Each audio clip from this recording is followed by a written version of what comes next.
type. Now, obviously, when you've heard this article, you'll realize that you've heard or seen 5 or 10 other stories of this type. We picked this one out just because a couple of details dovetail interestingly with some other things that we're talking about. But I'm sure any one of the listeners with any experience of this, and certainly we ourselves, could name 5 or 10 other similar occurrences and similar sets of circumstances. Anyway, this first article is from the San Francisco Chronicle for Saturday, March 17th, 1984. It's headlined, Incident Near White House, Gunman's Bizarre Claims. Datelined, Washington. The man who was shot Thursday outside the White House fence when he threatened a guard was ordered yesterday to undergo psychiatric testing after he disrupted a hearing with claims that President Reagan, the FBI, CIA, and Air Force Intelligence Agency had drugged him.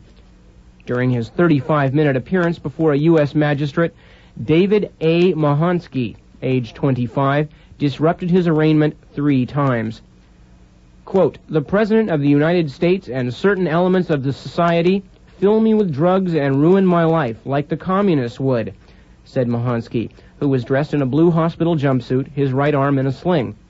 Mahansky was shot in the arm Thursday night when he threatened a guard trying to question him. Mahansky said at the hearing yesterday that the government intelligence agencies, quote, have put a bug in my head which transmits everything I think across the country. I don't need another nut ward. The president has had me in 3 already, unquote. Magistrate Arthur L. Burnett ordered Mahansky sent for testing to St. Elizabeth's Hospital, the federal mental institution in southeast Washington, and ordered another hearing within 30 days. John Hinckley, Jr., who shot Reagan 3 years ago and was found not guilty in the case by reason of insanity, also is held at St. Elizabeth's.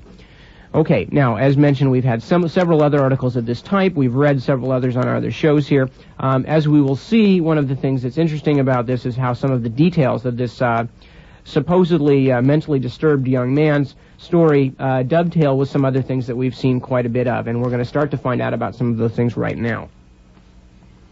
Okay, now, the following article, research credit for it, goes to Mr. Ted Rubenstein, who's been working with us for some time on this station. Okay. Following story is from the Miami Herald of Monday, May 28, 1984. Now, keep in mind Mr. Mahansky and his strange account there, and see if this doesn't sound similar and if it doesn't provide a little more insight on just how somebody might be able to transmit thoughts to or from somebody else. Again, from Miami Herald, Monday, May 28, 1984. This is by a man named Al Messerschmidt, a Miami Herald staff writer.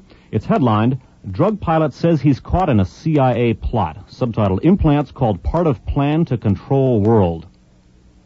James Pettit, P-E-T-T-I-T, convicted drug pilot, admitted arms smuggler, has told the same story over and over again. Nobody believes him. Embedded in his neck, he says, are tiny electronic devices put there by the CIA to control his thoughts. A federal judge heard the tale and ordered a psychiatric examination. The psychiatrist said Pettit is legally competent. The judge ordered a CAT scan, a sophisticated X-ray of Pettit's neck. The test found nothing. When a Dade Circuit judge heard the story, he thought Pettit was trying to talk his way out of an arson charge. The judge ordered new X-rays when Pettit offered to accept a 30-year jail sentence if they turned up nothing. To the surprise of the judge, the prosecutor, and even Pettit's attorney, the newest tests from Jackson Memorial Hospital show 2 foreign objects, unquote, in Pettit's neck. Circuit Judge Howard Gross has ordered exploratory surgery to find out what they are. Thoughts that don't belong to me keep appearing, Pettit said during an interview in the Dade County Jail. The only problem I'm having is getting the implants exposed. Up until the newest X-rays, there was nothing to give credence to his story, unquote, said Pettit's latest attorney, Roy Gelber. I feel that now there is some objective proof of what he is saying. It is the kind of tale that could become a bestseller, a spy thriller with drug smugglers' airplanes crashing in flames, organized crime, murders, and mind control by the CIA. Sitting in a tiny interview room in the jail, Pettit holds up 1, then 2 X-rays. Each is about the size of a sheet of typing paper. See the circled areas, he says? See that thing that looks like a little bottle? That, my friend, is an implant. They're not metal, they're quartz. They're like tiny radio receivers. I think they were going to use me in a program to assassinate someone, Pettit says. I can't prove the CIA put them in there, but there is no way any other government agency has the power to do that. You think about it. I can't be the only one implanted, unquote. Physically, James Pettit, 39, is a wreck. Burnham Pettit was what federal drug agents called him because of the many planes he crashed during his brief career as a drug pilot. Pettit's latest crash in April of 1982, a Lockheed Lodestar carrying Quaaludes, was the worst. When the plane exploded in a Colombian pasture, Pettit was burned over 54% of his body. 8 days later, he was admitted to the burn center of the U.S. Army Institute of Surgical Research at the Brooke Medical Center in San Antonio, Texas. Hospital spokesman Ray Deary, D-E-R-Y, confirmed that Pettit was treated by 2 doctors at the center until July 2nd, 1982. Pettit said that while he was at the burn center, the implants were put in his neck, face, arms, and ears. The CIA program was called Operation Crystal Ball, Pettit says, and he found top-secret documents on it in a Key West dumpster in the mid-1960s. They came from a safety deposit box that was broken into at the former Key West National Bank, he says.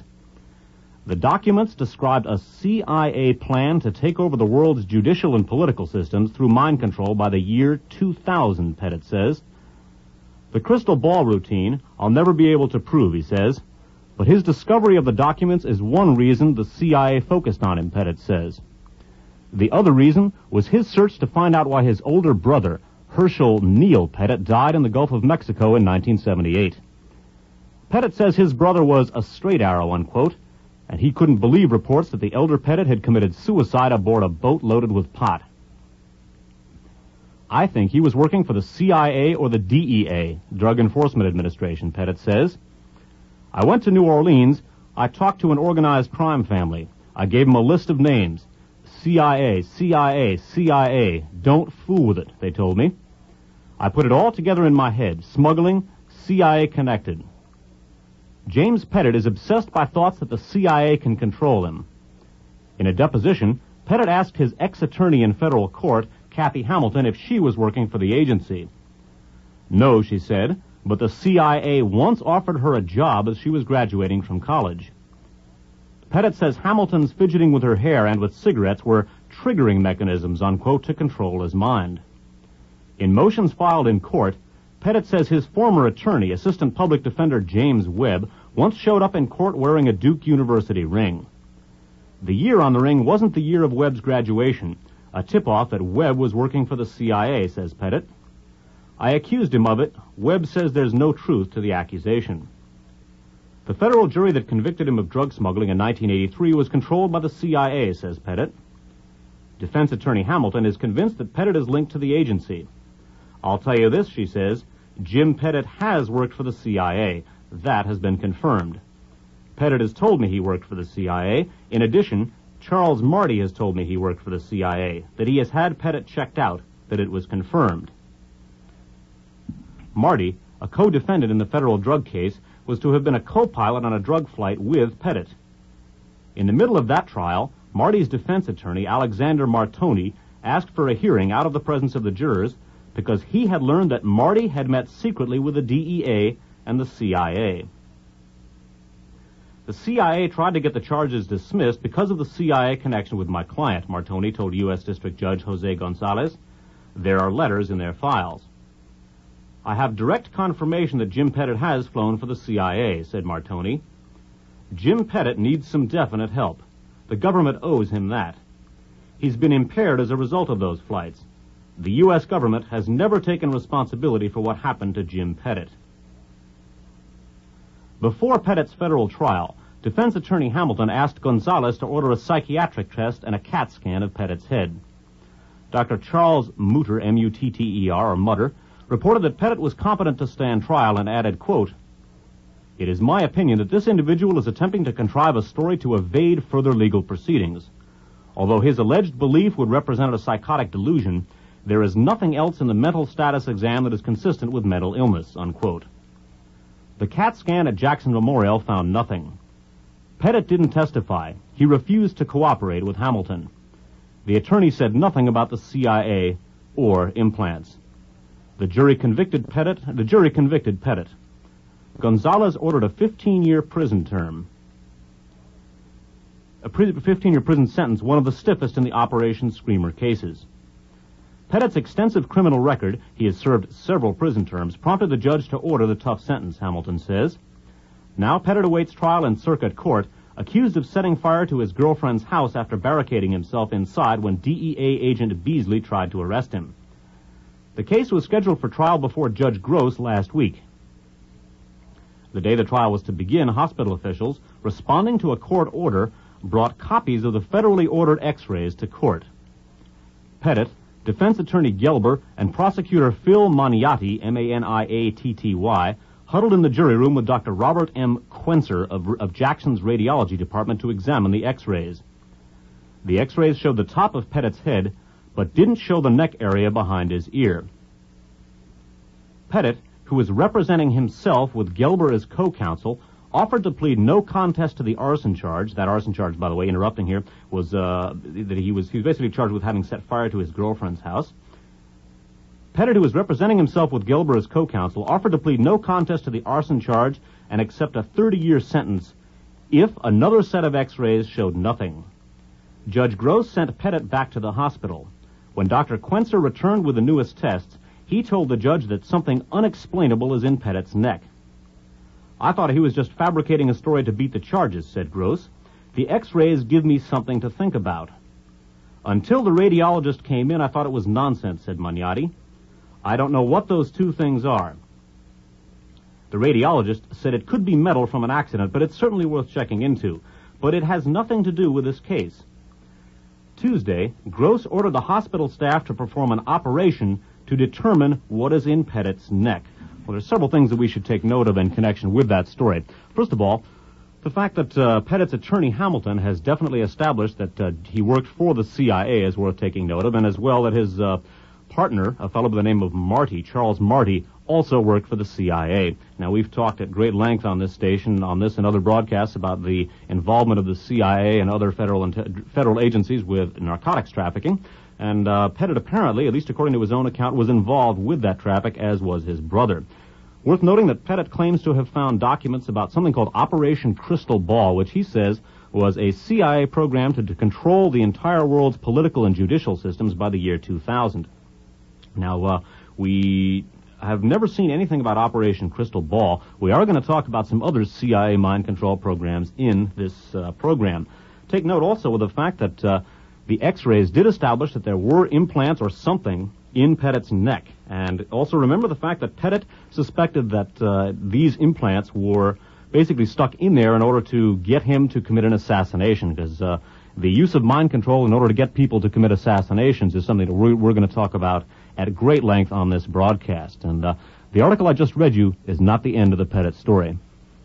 Okay, actually, as was mentioned at the end of that last article, James Pettit was taken in for surgery.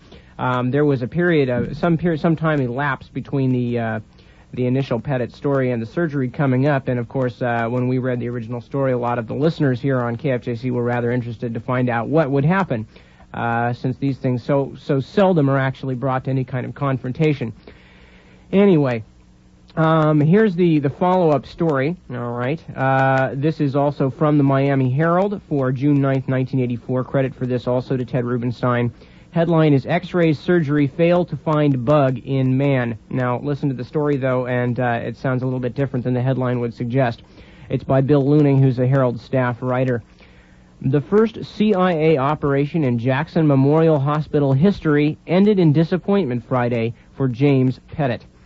It was just after 10 a.m. when Pettit, age 39, convicted drug pilot, accused arsonist, and firm believer that the Central Intelligence Agency has planted electronic thought control devices in his skull, rolled into Ward D at Jackson in a wheelchair and leg irons.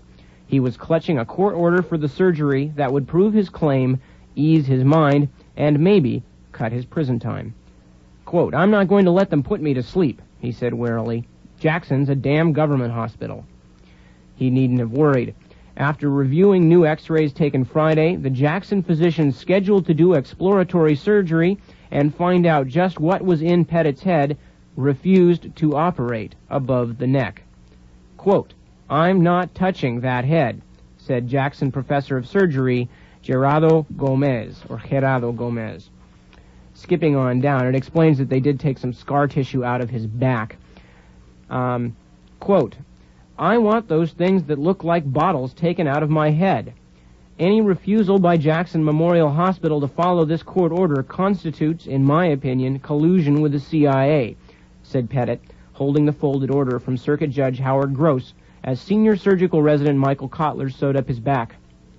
Quote, tell me, doctor, do you work for the CIA? What are you talking about? Gomez said, laughing uneasily, looking